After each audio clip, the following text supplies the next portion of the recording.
Eh bien donc bonjour à tous, c'est Voldograd de Bike Forever. C'est une immense joie de vous retrouver sur Pro Cycling Manager 2020 pour une carrière Rally Cycling. Donc on va direct regarder la team, la caractéristique. Donc voilà, c'est une équipe américaine-canadienne un sponsor assez riche pour pouvoir faire un truc en même temps un RP. Donc en leader, nous avons Colin Joyce, un leader un peu passe-partout, avec Kyle Murphy, Adam Voss, Carpenter et Rob Brighton, pour nous faire des choses en montagne. Je pense que cette année, bon, ce sera pas vraiment la joie, mais bon, on a quand même des capacités. Et je pense que cette année, même si on n'a pas trop le niveau, on va faire des choses en continental. Et après, bien sûr, l'année prochaine, c'est là où les choses sérieuses vont commencer. Donc, regardons les objectifs. Les objectifs sponsors. Qui sont très importants. Donc, cette année, voici les objectifs. Bien sûr, on va essayer de tous les faire en vidéo, enfin la plupart. Le reste sera publié sur le Discord, c'est pour ça que c'est très important. Si vous voulez suivre la carrière, allez sur le Discord Bike Forever, cela sera dans la description, également dans les commentaires, comme ça vous ne pourrez pas le rater.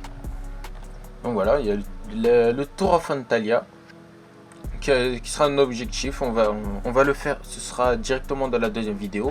Sur cette première vidéo, on va se tester en quelque sorte sur l'Heraldsen Tour, juste pour les débuts. Ensuite, la fin de l'Heraldsen Tour sera bien sûr sur le Discord. Et voilà, tous les courses hors objectif seront sur le Discord de toute façon. Il y a également le Tour de Chine en fin de saison.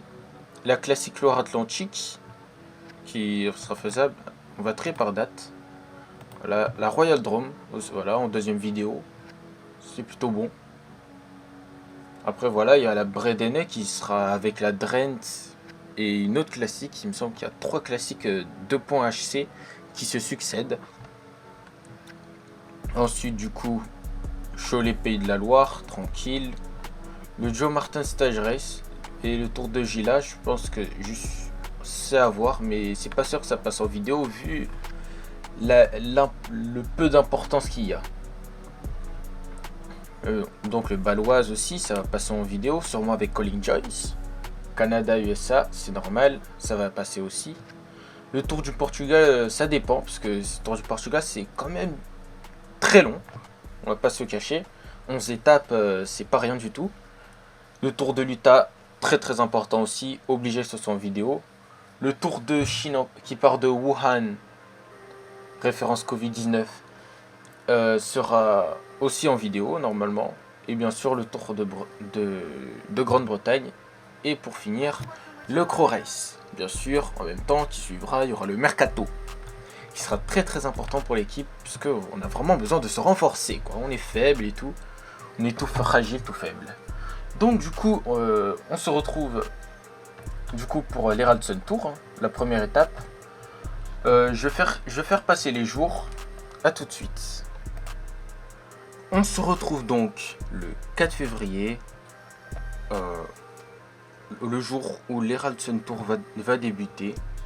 Si il y a quelque chose que je vous ai pas montré, c'est le calendrier. Un calendrier qui sera léger pour cette première saison, donc ça va passer assez vite. Là il y aura la première étape et la deuxième étape de l'Heraldsen Tour qui seront sur YouTube, sur cette vidéo là. La Malaisie, je vais voir, mais je pense que étant donné que c'est pas un objectif et qu'on n'a pas des coureurs ouf, ce sera très dur d'aller chercher quelque chose. Après bien sûr l'Antalya ce sera en vidéo. Voilà, le KBK et Drôme aussi, je pense que ça peut être quelque chose d'intéressant. Nokere Denain Brede, ce sera aussi sur la même vidéo, ainsi que Loire-Atlantique et Cholet pour la première partie de saison. Deuxième partie de saison, voilà, il y a le Joe Martin, qui sera peut-être pas en vidéo, enfin, il n'est pas très intéressant, je vais pas vous cacher. Le Tour de Turquie, il y a moyen, franchement. C'est un tour où il y a des gens et tout, où il peut se passer des choses. Après, Beiras, c'est pas des objectifs, Gila aussi, donc il y aura une petite pause. Tout ça pour qu'on se retrouve, il me semble, je pense en Mayenne. Ça peut faire ça peut être un bon endroit. Donc, du coup, en juin, il y a très peu de choses, hein, hélas. Bien sûr, le Baloise qui est un objectif. Et il y a le Tour de Pologne que j'ai demandé. Bismillah après. Mais bon, j'ai tenté. Et enfin, quand même, le Portugal. Qui déborde, et du coup, elle aussi en août. La dernière partie de l'année est très chargée. Hein. Enfin, beaucoup plus que les 3 autres parties. La Portugal, Utah, le Tour de China 2 de Wuhan. Avec notamment un jour qui se retrouve là, on ne sait pas trop ce qu'il fait là. Les Québécoises aussi que j'ai demandé. Et du coup, on finit par le Crow Race. Et il y aura les RR de Martigny, mais bon, je pense pas que ça va intéresser grand monde. Étant donné qu'on est quasiment pas concerné, étant qu'on n'a aucun coureur au niveau. Donc bon, on se retrouve du coup pour la première étape de l'Heraldson Tour, qui est une étape de plat. Donc il y a Colin Joyce quand même, que j'ai emmené pour un peu nous chauffer en quelque sorte. Et juste pour dire, les blessures commencent bien, regardez. Gavin Magnon qui est blessé, Kyle Murphy qui sont en plus 2 bons coureurs. Donc on n'est pas aidé. Voilà. Notre équipe commence à devenir une infirmerie alors que déjà on a quasiment personne. Donc voilà, on se retrouve. La première étape, je vais juste regarder la start list, tranquille. Non, avec Ryan Anderson et Colin Joyce pour le sprint. Et encore Colin Joyce et Emerson Orante pour donc le classement général qu'on va viser. Donc première étape, voilà, étape de plat, Chesbol, Arvolson, Selig, Kortnielsen, voilà, on n'a pas le niveau mais on peut faire une performance je pense. Donc voilà, on se retrouve donc au départ de cette étape. On se retrouve donc dans le final de cette première étape de l'Heraldson Tour, du coup avec un train qui est basé autour de Colin Joyce, qui devra lui sprinter comme il le fait depuis toujours. Cette étape a plein de virages, du coup le final est assez bazardesque. Même pour organiser un train, c'est quasiment impossible. Voilà, chute de Lawrence Nyssen derrière. Tout va bien. Voilà, on va éviter de tomber aussi, de toute façon. 5 km, l'échappée de 30 secondes d'avance, faudrait que ça se regarde. Dans les 5 derniers kilomètres de l'étape. Parce que là, c'est chaud. Voilà, 25 secondes à 4 km, j'ai bien peur que ça aille au bout. Ce qui serait quand même vraiment dommage pour Colin Joyce qui est pourtant bien emmené. Hein. Colin Joyce, là, il est emmené parfaitement. En plus, là, ils sont juste là en plus. Hein. C'est pas comme si... Oula, le bug. C'est pas comme s'ils ils étaient loin. C'est pas comme s'ils avaient déjà de l'avance, que c'était sûr. Ils sont juste là. C'est parti pour l'emballage final. Là, bien sûr. Voilà, 300 mètres déjà, voilà. Plein de virages, ça... Chute du leader. Ça fait donc que normalement l'échappée va aller au bout. Enfin, ils sont déjà là. Du coup, ça va se jouer devant. On va regarder un peu quand même. Ça va être Bigam qui va gagner devant Louis là, et un coureur vient de Gilmore. tomber. Heureusement, il a Nous entraîné derrière personne dans donc sa chute. Alberto C'est Dainese, grandiose. Il a Boll, devancé ses Sajnok, compagnons d'échappée Arvolsen. pour remporter cette course. Et du coup Anderson, il se retrouve plutôt bien placé. Voilà. On fait 9 et 10. Bon, franchement c'est vraiment dommage que l'étape soit truffée de virages. Ce qui a fait que la poursuite derrière l'échappée a été quasiment impossible. Puisque du coup La il course est reprenait, jouée, mais les attardés du il se jour refaisait parviennent de seulement la santé maintenant sur la les ligne virages. d'arrivée. Et nous du coup c'était beaucoup plus dur de rouler. Donc bon, c'est pas grave. On va alors se diriger sur l'étape 2, qui est une étape de vallon. Là où notre certain Colin Joyce pourra bien Et voici montrer ses maintenant talents la sélection des meilleurs moments de la course. puncher complet, qui peut être également bon en sprint. Donc voilà, on se retrouve, à tout de suite. Donc première étape de Jayco Heraldson Tour, victoire de l'échappée, voilà, de Daniel Bigram, en rouleur anglais quoi. Nous, on n'a pas pu faire mieux qu'une 5ème place parmi les favoris. On fait 5, 6, 7, 9 et 10. C'est quand même assez dommage. Puisque je pense qu'on aurait... Si l'échappée aurait été repris et que... Et que tout serait bien passé, je pense qu'on aurait fait au moins un top 3 parmi les favoris. Puisque bon, on n'est pas... Colin Joyce c'est quand même 65 accélérations, c'est pas ouf. Donc du coup pour le général, pas de changement. Le maillot vert, pas de changement. Ici, il n'y a rien. U25, du coup c'est Jordan Louis, deuxième de l'étape. Et meilleure équipe, la Team Sunweb. Voilà, on va se retrouver du coup devant le profil de la deuxième étape. A tout de suite. Donc deuxième étape de l'Heraldson Tour. Comme j'avais dit tout à l'heure, une étape de vallon qui finit au sprint. C'est bon pour Colin Joyce. Voilà, une cote de première catégorie au kilomètre 115. Voilà, je pense qu'on peut faire quelque chose. Mais oh, à voir. Du coup, on va se retrouver au pied de ce col. Ou plutôt dans la course s'il se passe vraiment quelque chose d'important. Du coup, voilà. Nous sommes donc au pied du Geralang avec Colin Joyce. Si vous voulez savoir, Oronte est assez loin parce qu'il a pris, on va dire, un bloc de haut niveau d'un coureur de la Saint-Georges, de ce maillot-là. Du coup, ça l'a littéralement mis hors course. C'est quand même vraiment dommage. Voilà, les blocs PCM20, ils sont puissants. Mais bon, heureusement, on a encore Colin Joyce, il est toujours là. En mauvaise forme, bien sûr, avec la chance que j'ai. Mais bon, je pense qu'il y a moyen qu'on passe. Bien sûr. On va utiliser le gel, hein, puisque... Voilà, comme on voit, aucun coureur de l'équipe est bien. Voilà, j'ai 1 km, donc voilà, normalement, Colin Joyce, ça passe. Je fais bien sûr remonter à son rythme, parce que bon... Il y a pas mal de coureurs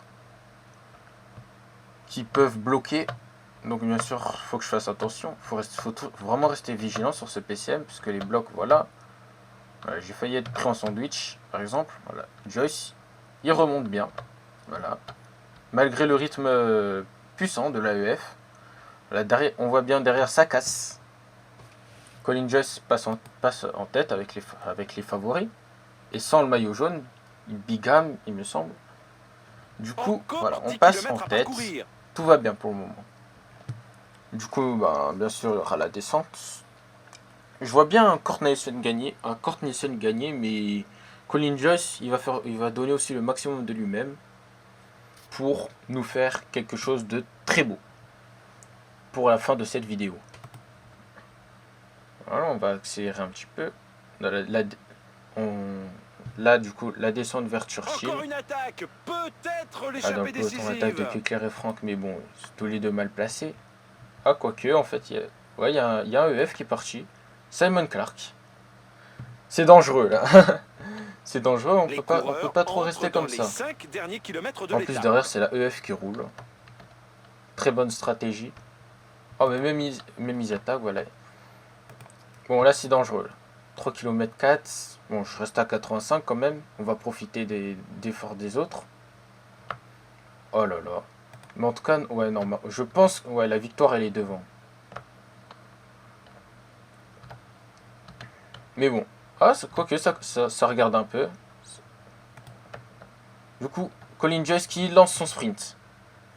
Dommage qu'il y a le virage en plein milieu, mais bon. Bravo, il a résisté au retour de ses Alors, adversaires. l'arrivée est mal faite. Savourer cette grande victoire. L'arrivée est mal faite sur ce tour. La course est jouée, mais les attardés non, ça du va. jour parviennent Mais seulement bon, maintenant sur la ligne on fait quand même une petite 8e place. Une timide 8e place. Mais bon.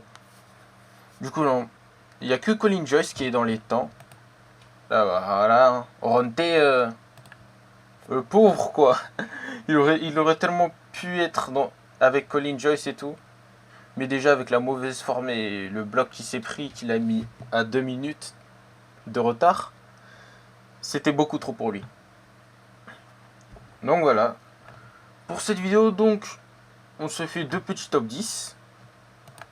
Ce qui est passable. Normalement, je pense que Colin Joyce sera assez bien placé au général. Je dirais une 7, 8e place. Ce serait franchement pas mal pour un tel coureur. Du coup, sur le Discord, normalement, vous retrouverez la suite de son aventure de Colin Joyce qui tentera de décrocher une belle place et prendre des points pour cette saison. Donc là, on va se retrouver au résultat d'ici peu. Donc, Jens Kekkeler qui remporte la course avec une attaque. Donc, il n'y a rien à reprocher. C'est du beau jeu. Donc, du coup, Colin Joyce, 8ème. Tout le monde est dans les mêmes temps. Ça m'étonne. Là, quand même, ça m'étonne sur PCM20, puisqu'il y avait quand même 20 secondes. Mais bon, c'est bien pour nous. Donc, voilà. Ryan Anderson et Colin Joyce. Ryan Anderson qui était pourtant pris dans une cassure. Et Colin Joyce, du coup, voilà, 5 et 6ème. Pour cette première vidéo, c'est magnifique. Voilà. On commence bien avec la rally cycling. Donc voilà, Anderson et Joyce qui sont tous les deux dans le top 10. Avec du coup Jens Kekkeler qui prend le général devant McCarthy et Sebastian Berwick qui a tenu dans cette étape. Donc maillot vert, Big Ram toujours devant Jens Kekkeler. Maillot de meilleur grimpeur, c'est Whelan qui a roulé dans le col. Meilleur jeune, Berwick toujours. Meilleure équipe, De Koenig. Je vous remercie d'avoir regardé cette vidéo. Je vous en prie de commenter, de dire ce que vous pensez, de donner des conseils. On va du coup se retrouver pour le 2e épisode sur le Tour of Antalya, premier objectif de la saison. N'hésitez pas surtout à rejoindre le Discord où vous pourrez suivre toute la saison, rallye cycling, toute la carrière, dont la fin de cet Erasion Tour et le Tour de Malaisie, qui ne sont pas des objectifs, donc pas des courses très importantes pour le sponsor ou l'équipe. Donc voilà, merci encore une fois, c'était Voldograd de Bike Forever. On se retrouve une prochaine fois. Ciao ciao ciao.